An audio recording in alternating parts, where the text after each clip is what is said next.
வாழ்க வையகம், வாழ்க வளமுடன். இப்போ எங்கே பார்த்தாலும் எல்லோருக்கும் தொப்பையாக இருக்குது, கேஸ்ட்ரிக் ப்ராப்ளம் இருக்குது, ஜீரண கோளாறு இருக்குது, இடுப்பில் சதை வைக்குது.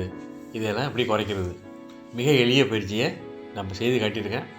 இது தொடர்ந்து செஞ்சால் தான் உங்களுக்கு சரியான பலன் கிடைக்கும். இப்போ பாருங்கள், சாதாரணமாக நில்லுங்க, கையை உயர்த்தி முன்பக்கம் குனிகிறது தான், வேறு ஒன்றும் கிடையாது. மேலே உடம்பு தூக்கும்போது மூச்சை இழுக்கணும், குனியும் போது மூச்சை விடணும். இது போல் ஒரு 10 தடவை செய்யுங்க. நிதானமாக செஞ்சால் போதும், ரொம்ப குனியணும்னு அவசியம் கிடையாது. நல்லா வந்ததுக்கப்புறம் நல்லா குனியலாம். அடுத்தது இடுப்பு ஆட்டுறது, மாவாட்டுவோம்ல, அதுபோல் இடுப்பு ஆட்டுறது. வலது பக்கமாக ஒரு 10 தடவை, இடது பக்கமாக ஒரு 10 தடவை. நார்மலான மூச்சு தான். அடுத்தது 2 கையை கோத்துக்குங்க. பாருங்கள், ஒரு பக்கம் திரும்பும்போது ஆப்போசிட் காலை கட்டவரில் ஊனணும். திரும்பும்போது மூச்சை வெளியில் விடுங்க, நேராக வரும்போது மூச்சை இழுங்க. திரும்பும்போது மூச்சை நல்லா வெளியில் விடுங்க, நேராக வரும்போது மூச்சை இழுக்கணும். அல்லது சாதாரண மூச்சு கூட செய்யலாம். அடுத்தது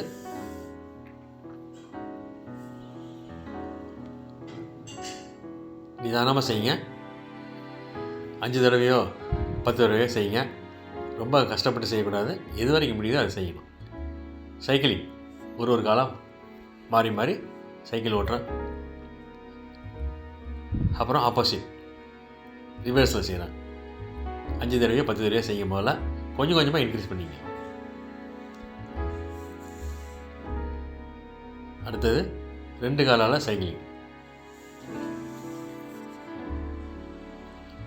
இது கொஞ்சம் கஷ்டமாக இருக்கும், அதனால் 3 தடவை கூட செஞ்சால் கூட போகும். அப்புறம் கொஞ்சம் கொஞ்சமாக 5 தடவை 10 தடவை செய்யுங்க. ஆப்போசிட்டில் அதே போல் செய்யுங்க. தொந்தியெல்லாம் கொஞ்சம் கொஞ்சமாக குறையும். அடுத்தது ரொட்டேஷன் பண்ணுறேன். காலை ஸ்ட்ரைட்டாக வச்சுக்கணும்.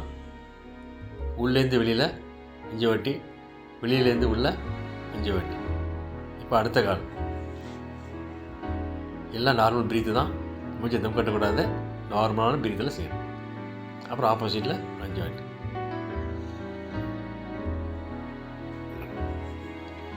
இதே இப்போ 2 காலால் செய்கிறேன். இடது பக்கமாக 5 வாட்டி, வலது பக்கமாக 5 வாட்டி. 5 வாட்டி செய்யணும்னு அவசியம் கிடையாது. இது கொஞ்சம் கஷ்டமானது. எத்தனை தடவை முடியுதோ அது வரைக்கும் கொஞ்சம் சிரமம் இல்லாமல் செய்யும். அவசரப்படக்கூடாது, மூச்சை தம் கட்டக்கூடாது. அது போக்களையும் மூச்சை விட்டுரும். அடுத்தது கால் படித்தல். நல்லா ஒரு கால் நல்லா படிங்க, ஆப்போசிட் கால் நேராக இருக்கணும். மூக்காலில் முழங்கால் தொடுங்க. தொட்டபடியே ஒரு 10 கவுண்ட்டு அல்லது 5 கவுண்ட் எண்ணிக்கணும். இப்போ பாருங்கள், அடுத்த கால்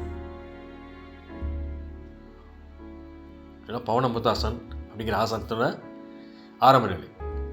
இப்போ பாருங்கள், 2 காலம். இதுதான் பவனமுத்தாசன் பேர். பவன்னா காற்று, உடம்புல காற்று பூரா கீழே போகும். அடுத்தது மேலேயும் வந்துடும். வயிற்று கோளாறு, ஜீரண கோளாறு எல்லாமே தானாகவே சரியாகும். ஜீரண மண்டலம் நல்லா சுறுசுறுப்பாகும். அடுத்தது திரும்பி படுத்துக்கணுங்க.